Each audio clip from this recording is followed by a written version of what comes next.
Hello दोस्तों, welcome my YouTube channel. Air condition का काम सीखने के लिए ये चैनल बहुत ही मुफीद और फायदेमंद है, स्पेशली नए एसी टेक्नीशियन के लिए। ये चैनल एसी के काम को बहुत ही सरल और बहुत ही आसान ट्रिक एंड टिप्स के साथ प्रैक्टिकली एक्सप्लेन करता है। तो दोस्तों से रिक्वेस्ट है तो मेरे चैनल से जुड़े, मेरे चैनल को सब्सक्राइब करें ताकि हमें और बेहतर वीडियो बनाने का हौसला हिम्मत मिले। Thank you. गुड आफ्टरनून दोस्तों, welcome my YouTube channel HVAC Amjad. आज जो हम लोग बात करेंगे, ये मोटर को देख के समझ में आ गया होगा कि हम लोग जो बात करेंगे प्राइमरी और सेकेंडरी पंप के बारे में। बड़ा यूज़फुल वीडियो है, स्पेशली नए एसी टेक्नीशियन के लिए। चिलर सिस्टम में दो बहुत अहम मोटर होते हैं, एक का नाम है प्राइमरी और एक सेकेंडरी। पानी को कंट्रोल करने के लिए, पानी के प्रेशर को कंट्रोल करने के लिए इसका इस्तेमाल होता है। सिंपल में समझने के लिए बात कर रहे हैं। तो एक का नाम होता है प्राइमरी और एक का सेकेंडरी। पहला बात यह है कि नए लोगों को कैसे पता चलेगा कि कौन सा प्राइमरी है और कौन सा सेकेंडरी। पहला कन्फ्यूज़न ये बन जाता है। फिर वही है, पुराने जो जानकार हैं उनको तो दिक्कत नहीं है, वो तो जानते हैं, लेकिन नए लोगों को मुश्किल होता है कि कौन सा प्राइमरी है और कौन सा सेकेंडरी। तो सिंपल में इतना समझ लो कि जो प्राइमरी होता है वो छोटा होता है और सेकेंडरी जो है वो बड़ा होता है।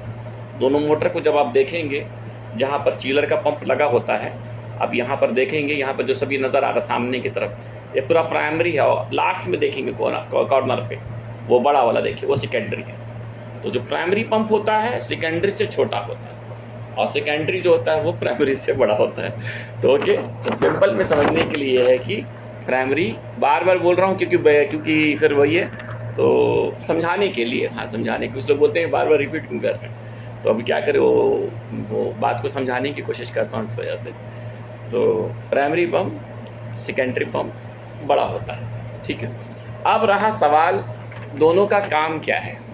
ये जो दो जो पंप है, प्राइमरी और सेकेंडरी, का काम क्या है। तो पहला हम बात करते हैं प्राइमरी के ऊपर। प्राइमरी पंप का जो काम है, प्राइमरी पंप का सिंपल में, एकदम सिंपल वे समझने के लिए, AHU का आउटलाइन का पानी, AHU से जो पानी निकल रहा है, आउटलाइन का पानी बैरल में, इनलेट में इंटर करता है। AHU से जो पानी निकल के वो जो बैरल है, जो चिलर, जैसे कूलिंग कोयल बोल लीजिए या एवापोरेटर कोयल बोल लीजिए, तो चिलर का जो पानी है वो निकल के कूलिंग कोयल पे, जो बैरल है, जो चिलर का जो बैरल है, कूलिंग कोयल है, उसमें पानी इन करता है, पानी को ठंडा करने के लिए, ताकि दोबारा वो फिर वो AHU में जाए, लेकिन वो डायरेक्ट नहीं जाएगा। तो सिंपल वे में समझने के लिए कि प्राइमरी का जो काम है, प्राइमरी का काम है AHU का आउटलाइन का पानी बैरल के इनलेट लाइन में इंटर करता है, पानी को दोबारा ठंडा करने के लिए, ये इसका काम है। ओ यानी कि AHU का पानी को चिलर तक पहुंचाता है। AHU का जो पानी है, ये और AHU पानी दोबारा चिलर के बैरल में इनलेट कूलिंग कोयल तक पहुंचाता है।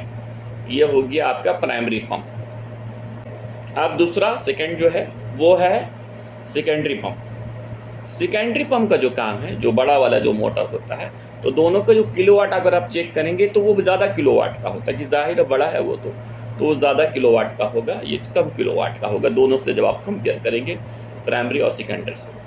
तो सेकेंडरी का काम होता है कि बैरल का आउटलाइन, जो बैरल, जो कूलिंग कोयल जो लगा होता है चिलर में, जो कूलिंग कोयल लगा होता है, एवापोरेटर जो कोयल लगा होता है, कूलिंग कोयल, उसका जो आउटलाइन का जो ठंडा पानी वो जाता है चिलर AHU के इनलेट लाइन में। बस इतना है।